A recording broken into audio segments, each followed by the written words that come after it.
Welcome back, everyone, to the Today's Woman Show. It's the November issue, and this show, we're all about the holidays. We just talked about how you buy a multi-million-dollar home and what to look for if you are the hostess with the mostest. And now I am here with Claire and Robin, and we're going to talk about mocktails, cocktails, and the do's and don'ts of throwing a great party. Claire, you are owner of Lando Goshen Farm and Event Center. Correct. Correct, Yes, I got yes. that. And Robin, we're going to talk about where you came up with this name, Twisted Sisters Bar Service. I know that there's a story there. But we're going to have some fun today. We're just going to stand here as though we were in my kitchen. We're going to make up drink. And we're going to have an alcoholic version and a non-alcoholic version. Okay, so while you're kind of getting the going, first and foremost, how did you two link up? Well, we met, she came and did her bar service at my event center in Goshen, Kentucky, and I immediately just kind of fell in love with Robin, just because we kicked it off on a friendship level, but also on a more professional level. And I can always count on Robin. Obviously, my biggest responsibility as an owner of venues is to make sure that every one of my guests is safe leaving my property, and they're keeping, people in the community safe. Obviously, because weddings, a lot of times people are drinking and things like that, and we want people to have a good time, but we also want people to be safe. So I know when Robin's at my barn, I never really have to worry about a guest being too overserved, an underage, drinker, sneaking alcohol, things like that. So we kind of just developed a really nice friendship, and I trust her a lot, and I don't always have to be watching her. So that, that's a big weight off my shoulders as being, the owner and responsible for, the community and safety of all of our guests. Sure, no, I can completely appreciate that as a business owner. Your vendors can be an extension of you. But I love the fact that you all have made it into a friendship, Yes. what we call the sisterhood. Okay, Robin, so Twisted Sisters. Where did that name come from? Because all I can think of, this is what I think of when I think of Twisted Sisters.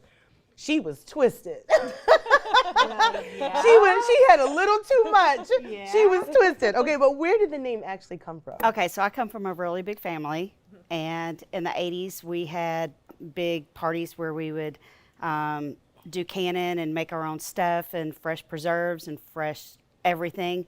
And I had two aunts that we named the Twisted Sisters. So Twisted because they were crazy? Crazy, just fun crazy. Not Okay, not like throw pots and pans across the room at your head crazy. Fun crazy. Okay. You might get a strawberry every now and then if you weren't doing something right. But, Okay.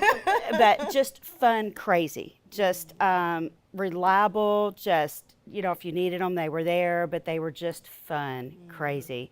So when I sat down to think of a name, I wanted something that people would remember.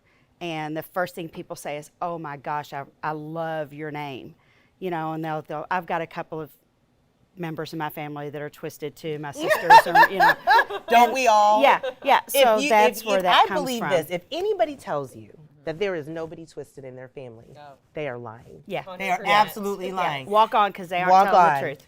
And here's the reality of it too. Family keeps you humble.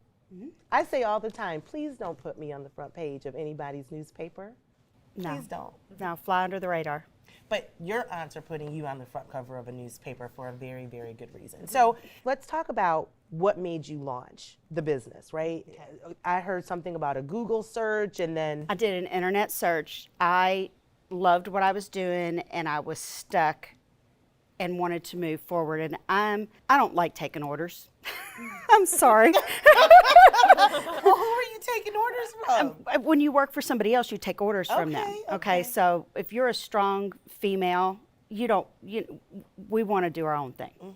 So I internet searched bar services, independent bar services that would service parties, events, weddings, and there was only one in Kentucky.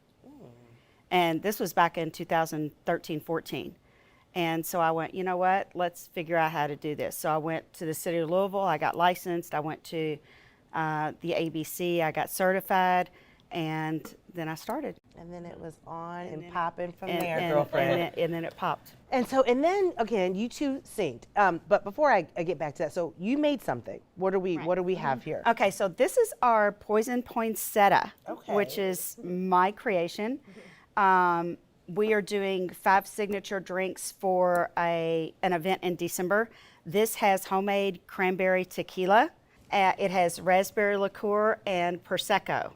And it is very refreshing, very holiday. We can put the recipe out there if anybody wants it. I But, love it. yeah, I love but- it. So am I free to taste Absolutely, test this now? absolutely, absolutely.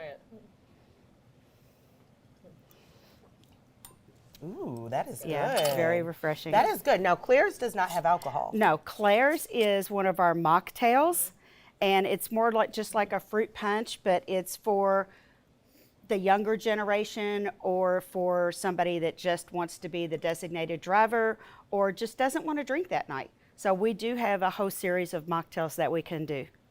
All right. For those of you that are just tuning in, I have Claire, CEO of Lander Goshen Farm and Event Center, and Robin, Twisted Sisters Bar Service, and we are talking about how to celebrate the holidays, mix things up a little bit, cocktails, mocktails, but also how to throw a great party.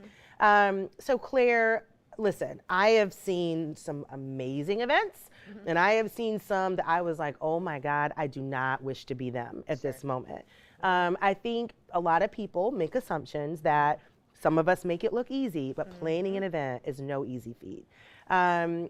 It's holidays, and there are a lot of people that are ready to get back in and have people together and celebrate. What are some do's and don'ts to planning a good party? I definitely think that you need to, if you're planning a party with other people and other vendors, that you definitely need to go over your contracts with each vendor, just making sure like what they provide.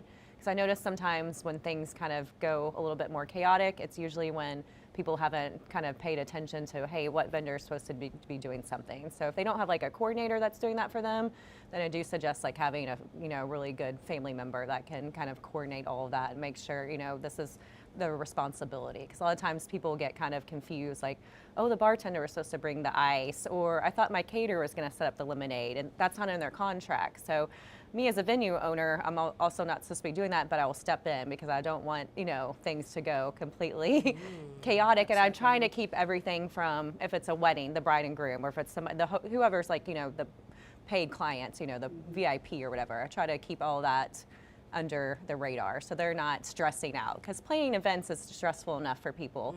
So I want that to be as enjoyable as possible because it's supposed to be fun. It's a party, right? So, yeah. So that's interesting. As an organization, Today's Woman, we do plan events, and there is a difference in who is responsible for what. And sometimes venues don't really have that sort of white glove service that you've just mentioned. So not only if you host your event at your facility, they also get the knowledge and the wisdom that you bring and how to avoid some train wrecks that you've seen before. Everyone, thanks so very much for tuning in. We'll be back after the break.